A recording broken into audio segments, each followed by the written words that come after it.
I knew what y'all picked about the polls, but when the queen speaks, and that's all I'm gonna say, and that's all that matters to me. Chlöe Bailey didn't wake up one day and decide to set the internet on fire. This wasn't a clout grab. This wasn't a random rant. This was years of silence finally cracking under pressure. Because when Chlöe spoke up, even in fragments, even between the lines, fans felt it instantly. Something was wrong. Something had been wrong for a long time. Behind the glowing smiles, the red carpet poses, the carefully worded interviews, there was a story nobody wanted told. A story about control, about sacrifice. So the reason why Sinners resonated with me so much is because it's something that you see every day, and no matter how hard you work, no matter how good of a person that you are, no matter how talented you are, sometimes that's not enough to get you places that you need to be. And that's why Sinners, I was crying right after, because I feel like anyone in the industry could really resonate with it. About how fame doesn't always come with freedom. And the most shocking part, the name sitting quietly at the center of it all, Beyoncé, the woman praised as a savior, a mentor, a protector of young Black talent. But what if that image wasn't the full truth? What if the same empire that lifted Chlöe and her sister Halle also boxed them in? And what if Chlöe was pushed into a relationship she never wanted, all in the name of image, branding, and control? This isn't just about love gone wrong. This is about power. And once you see it, you can't unsee it. I knew what y'all picked about the polls, but when the queen speaks, and that's all I'm gonna say, and that's all that matters to me. Before Chlöe Bailey became a headline, before the whispers, before the side eyes and think pieces, she was just a gifted girl with a voice that could stop a room. Chlöe and Halle grew up singing together, harmonizing in a way that felt natural, almost spiritual. Music wasn't just something they did, it was who they were. They were close, inseparable, leaning on each other in a world that doesn't always protect young Black girls with big dreams. When Beyoncé discovered them, it felt like a miracle, the ultimate cosign, signed to Parkwood Entertainment, mentored by one of the biggest stars alive. To fans, it looked like a fairy tale, two sisters plucked from obscurity and placed under the wing of a queen. But fairy tales don't show you the contracts. They don't show you the rules. They don't show you what happens behind closed doors when cameras are off and decisions are made without your voice in the room. Chlöe and Halle were young, talented, grateful. They trusted the process, trusted the guidance, trusted Beyoncé. And at first, everything seemed right. Albums dropped, performances went viral, the world fell in love with their talent and innocence. But as time went on, cracks started to show. The reason why Sinners resonated with me so much is because it's something that you see every day, and no matter how hard you work, no matter how good of a person that you are, no matter how talented you are, sometimes that's not enough to get you places that you need to be. And that's why Sinners, I was crying right after, because I feel like anyone in the industry could really resonate with it. Halle's career began to move fast. Movie roles, Disney deals, mainstream visibility. Chlöe's path, though, felt heavier, more controlled, more restricted. When she went solo, the shift in her image was immediate. Suddenly, Chlöe was hypersexualized, scrutinized, criticized. Every move she made became a debate. Fans asked, is this really her? Or was this the version the industry wanted her to be? Chlöe smiled through it, defended herself, said she was free. But freedom doesn't need convincing, and behind the scenes, pressure was building. Then came DDG, a YouTuber turned rapper with a massive online presence. Their relationship appeared suddenly and loudly. Paparazzi photos, social media posts, public arguments. It didn't feel private, it felt strategic, and fans noticed. Chlöe, who once guarded her personal life, was now in a very public, very messy relationship that seemed to overshadow her music.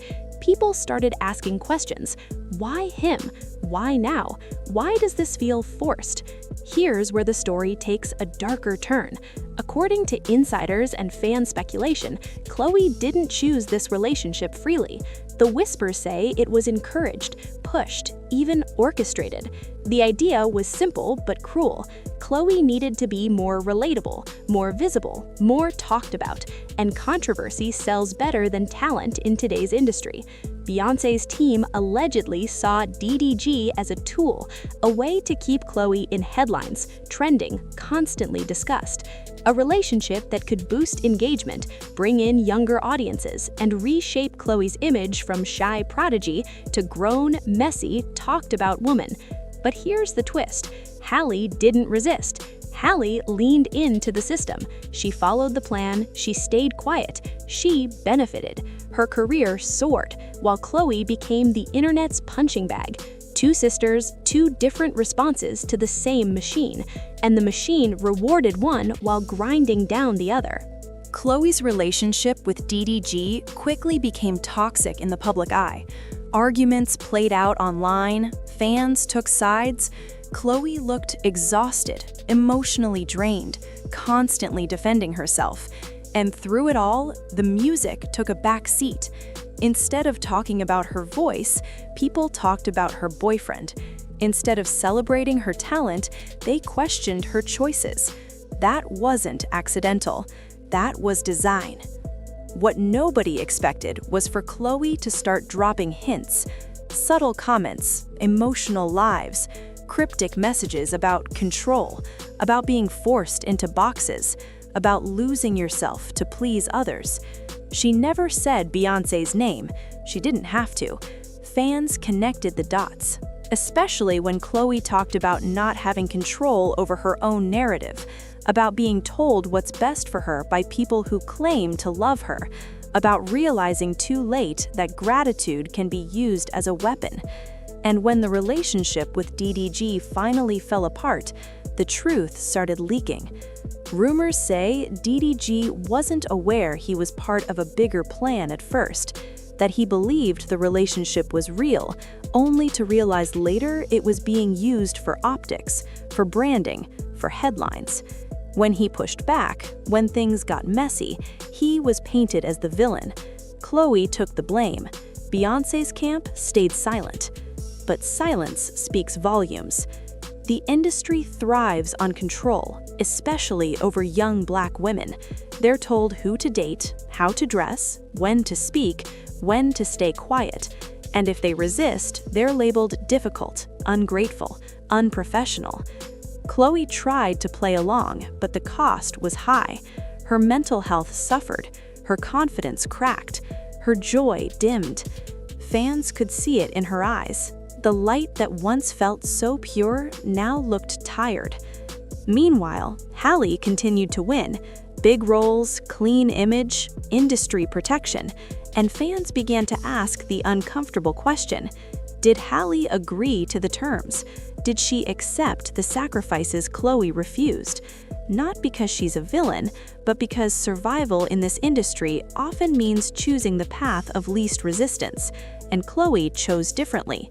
She questioned, she pushed back, she felt the weight of being controlled and finally, quietly, began to resist.